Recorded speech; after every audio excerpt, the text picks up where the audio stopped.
mais c'est surtout une association française, Gorée Fraternité, composée de Sénégalais comme de Français, qui avait eu donc à rassembler une somme autour de, à l'époque, 25 millions, qui nous ont permis évidemment d'avoir ce travail. Ils nous ont envoyé pour cela les étudiants de l'école d'architecture de Paris-Navigate qui ont séjourné donc durant tout le processus, et c'est là évidemment au bout de la première réhabilitation. Donc ici, ils nous ont laissé cela comme le plan de masse de l'île de Gorée. Évidemment, il y a des choses nouvelles qui se sont ajoutées, mais évidemment, ce qu'on remarque ici, c'est que nous avons le fort d'essai qui est bien positionné, et en continuant évidemment, on retrouve une architecture évidemment qui ressemble et qui ne ressemble pas aux architectures évidemment habituelles. Il y a l'architecture de la maison des esclaves et l'architecture du presbytère, ce qui permet de les différencier. Ils différencier donc les maisons qui à l'époque avaient servi de lieu de résidence à celles qui avaient été des captiveries. C'est simplement l'architecture. C'est toujours un escalier massif. Quand il n'avait pas été en fer à cheval, comme celui que nous allons retrouver tout à l'heure à la maison des esclaves, mais avait été toujours massif du fait de sa fonction, car la fonction c'était de permettre d'accéder à ce que l'on pourrait appeler la résidence européenne de campagne. Inspiré donc, disons parce que devant servir de lieu de résidence à la Signale et à son mari ou son confrère, qui était toujours le tandis que le rez-de-chaussée avait plutôt vu son architecture obéir au principe de l'enclos africain. Traditionnellement, nos villages sont bâtis en forme de cercle, un cercle qui n'était jamais fermé, puisque au milieu, à longueur de journée, avaient été posés les actes publics ou privés, et les actes publics, à savoir la prière, les repas, évidemment le pilage du mil, du sorgho et la cuisine, tandis que c'est bien à l'intérieur des cases qu'avaient été posés les actes privés. C'est la même configuration qu'on retrouve évidemment au niveau de la maison des esclaves. Donc c'était pas vrai. Voilà.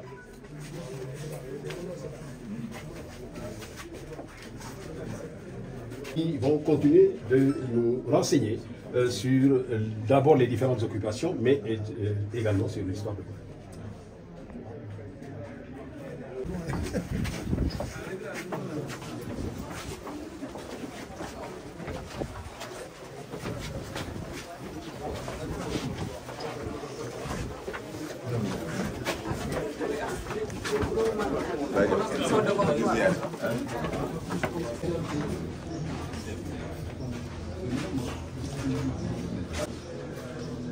Qu'est-ce qui nous reste? Qu'est-ce que nous avons gardé de cela? Qu'est-ce que nous avons qui nous a été profitable? Mais également, on a abordé et on abordera les conséquences.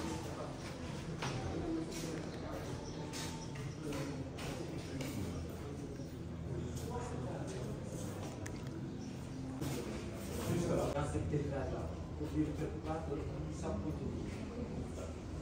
Ce qui sera commencé. Donc là,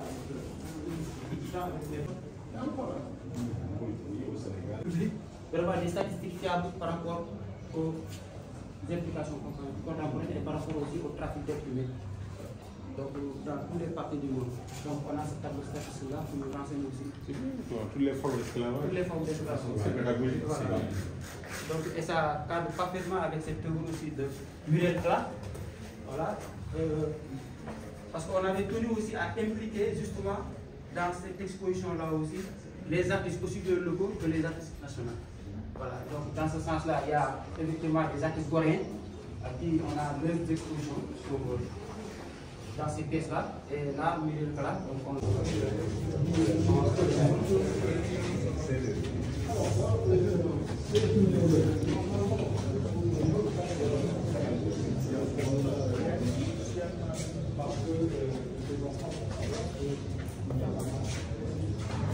Et que, quel que soit son art, parce que c'est l'éducation qui libère. Et on se rend compte que les concepts, généralement, n'ont existé que par le fait des intellectuels. Toutes les violations des droits humains n'ont existé que par le fait des intellectuels. Et donc, voilà pourquoi, et ce sont les mêmes intellectuels qui ont eu à reconceptualiser même l'abolition de l'esclavage. Donc c'est pourquoi c'est à travers l'éducation que nous pouvons donner à nos enfants la possibilité de cette déconstruire pour reconstruire. Aujourd'hui, lorsqu'on regarde ceux qui prennent, essayant de savoir quels sont ceux qui fabriquent les vêtements. Ceux qui fabriquent les vêtements en général, ce sont des enfants. Quels sont ceux qui fabriquent des outils? Pourquoi ne sont-ils pas à l'école? Pourquoi sont-ils obligés de travailler, même enfants?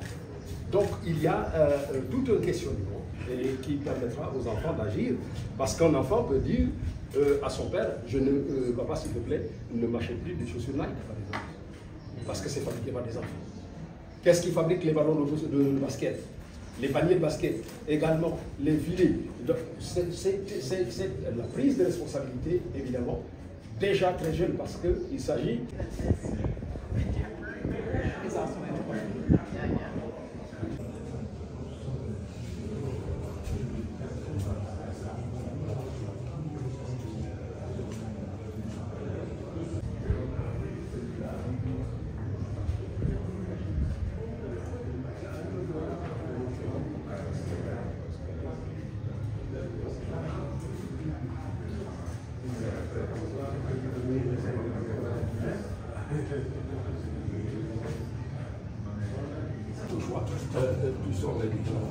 On leur demande d'agir. Comment ils peuvent agir? C'est justement par ces actions-là. Ils peuvent agir en le partageant sur ces aspects. Ils peuvent agir aussi en partageant vraiment ces cartes postales.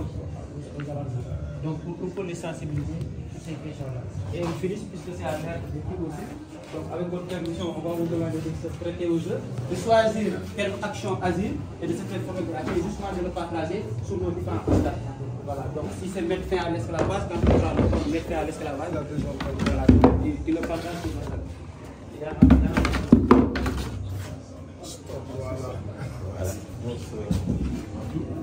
là, voilà, là, on se met là, voilà.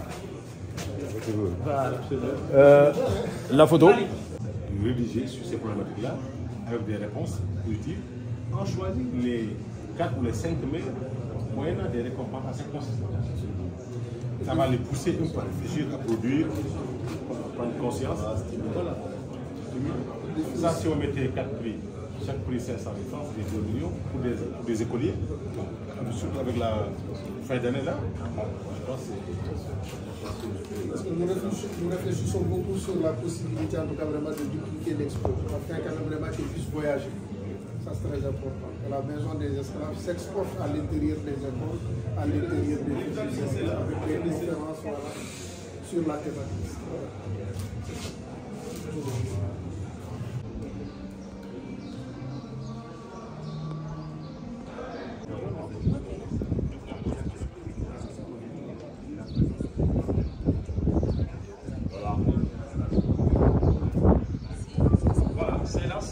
Nous sommes dans l'espace mémoriel.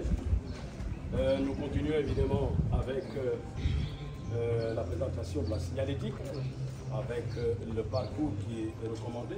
Il enseigne qu'aujourd'hui, même en l'absence du conservateur ou de l'accompagnateur, on peut très bien visiter la maison tout seul. Voilà. Et pour dire simplement qu'une fois que nous sommes dans cet espace, je voudrais vous inviter donc à me suivre pour vous mettre un peu à du soleil. Juste pour dire que nous sommes donc à l'intérieur de l'ancienne maison des esclaves, qui a été construite entre 1780 et 1784. Et c'est donc pour cette raison que généralement il est admis qu'elle avait bien fait partie des toutes dernières. Simplement parce que les plus anciennes avaient été construites à partir de 1536. C'était alors sous l'époque portugaise, car les Portugais avaient été les premiers Européens à prendre possession de l'île de Gorée à partir de 1444. Pendant longtemps donc, l'île de Gorée, finalement, avait été au centre de rivalité entre les nations européennes qui avaient eu à se battre pour son occupation. Ainsi donc, elle fut occupée successivement par les Portugais, les Hollandais, les Français, les Anglais, mais à nouveau les Français. Mais après l'abolition de l'esclavage et de la traite négrière par la France, intervenue en 1848, avait eu à prendre place la colonisation, qui, elle, ne s'est terminée qu'en 1960, année de l'indépendance du Sénégal. Or, dans cette maison, à l'époque, 150 voire 200 esclaves, hommes, femmes et enfants, séparés de cellules. Mais c'était suivant le sexe et l'âge. Et la durée de l'attente pour ces esclaves avait été très longue. 3 mois, 3 mois et demi. Il a raison, le moyen de transport c'était uniquement le bateau, mais le bateau à voile.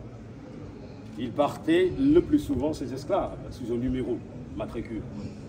Et une fois dans les plantations, aux Amériques, on leur avait, disons, attribué tout simplement les noms ou les nouveaux noms, les noms ou les prénoms de leurs nouveaux maîtres. À tel enseigne qu'à l'époque, aux États-Unis, les esclaves s'y étaient alors retrouvés avec des noms ou des prénoms anglo-saxons. Le Brésil, des noms ou des prénoms portugais. Cuba, des noms ou des prénoms espagnols. Comment le commerce a rejeté? Oui. Vous avez lu, il est X. Oui, bien sûr. Antilles françaises ou Haïti, évidemment, c'était naturellement des noms ou des prénoms français. Alors, si bien que lorsque nous entrons dans cette maison, j'ai expliqué tantôt l'organisation spatiale à l'époque, en parlant d'esclaves, évidemment, de signal. Il y a que, finalement, il y avait eu à cette époque 2 types d'esclaves.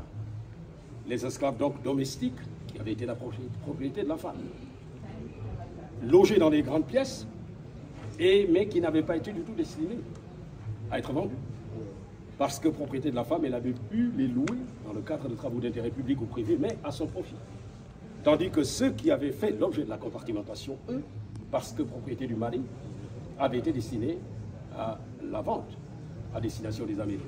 Car finalement, puisque la traite négrière avait été à la pointe de l'économie du monde, ceux qui avaient eu à s'installer, je veux parler des Européens, ici, tout comme ailleurs, tout le long de la côte ouest atlantique, s'y étaient alors installés ou pour le propre compte ou pour le compte de compagnons.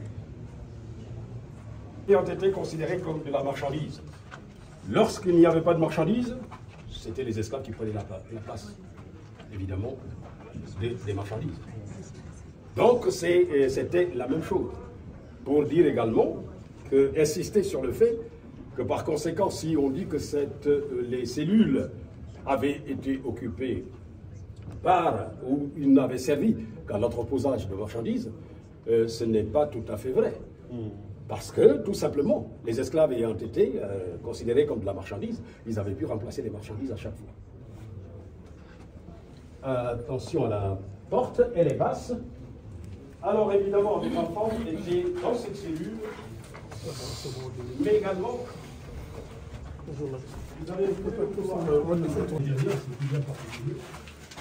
et ce que vous voyez, qui tout se présente sous la forme de meurtrière. Large vers l'intérieur, mais c'est rétrécissant au fur et à mesure qu'on va vers la sortie. Et le but qui avait été poursuivi à l'époque avait été sans doute d'une part d'empêcher les évasions des esclaves, mais également et surtout notre part, de détruire toute idée de vie privée chez les esclaves. Parce qu'il n'y a qu'à partir de n'importe quelle cellule, dont nous allons voir tout de suite ce qui se passait jusqu'à côté. Aujourd'hui, nous sommes sans doute, évidemment, nous sommes en droit de considérer que c'est sans doute à partir d'une maison comme celle-ci qu'avait commencé la destruction du tissu social africain. Puisqu'il partait les esclaves au hasard des ventes. À telle enseigne que même si dans une maison comme celle-ci, on avait alors pu y trouver toute une famille, à savoir le père, la mère, les enfants. Le père avait très bien pu être vendu pour aller au Brésil. La mère vers Cuba, les enfants vers les États-Unis. La séparation avait été absolument totale.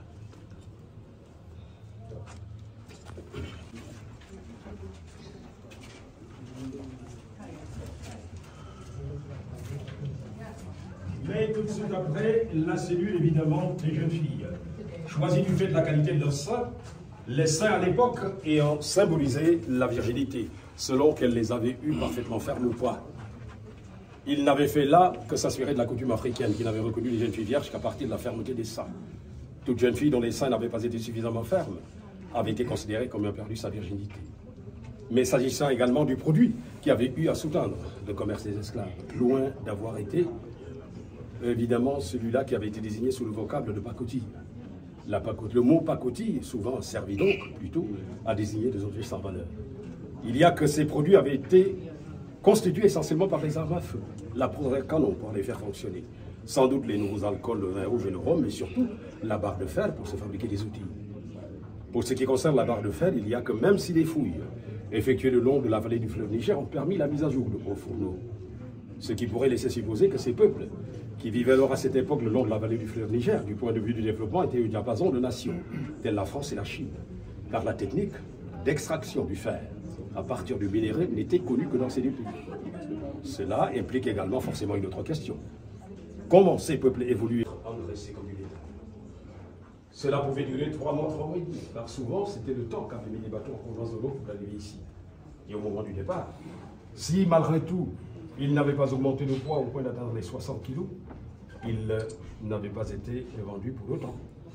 Mais n'avaient pas cessé d'être esclaves, parce qu'ils passaient du statut de simple esclave à esclave domestique, et devenaient par conséquent la propriété de l'esclave qui s'était rebellé ou qui avait refusé d'obéir. La punition avait consisté souvent en un enfermement dans une cellule comme celle-là, d'où une absence totale de fenêtres, il y avait juste une porte en fer avec des barreaux. Mais les gardiens n'avaient pas tenu compte du nombre d'esclaves qui pouvaient se contenir dans une cellule comme celle-là. La seule préoccupation avait été tout simplement de pouvoir refermer la porte après les esclaves. Car évidemment, ces esclaves, inutile de le préciser, ils n'avaient pas du tout été considérés comme des êtres humains. C'était alors une simple marchandise. Mais également, nous